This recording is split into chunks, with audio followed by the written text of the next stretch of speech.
حسن، منتظرت بودم. منتظر من؟ منتظرت بودم که شاهد مرگ من باشی. چرا من که اینقدر از مرگ میترسم؟ درسته.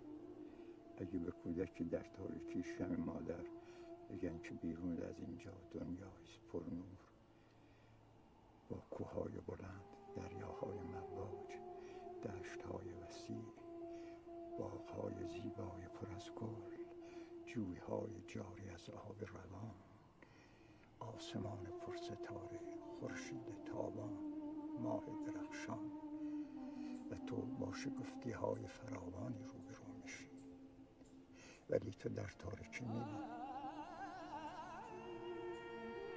چون کودک از این واقعیت ها هیچی نمیدونه، به نظرش همه اینها ناممکن میاد و باور نمیکنه.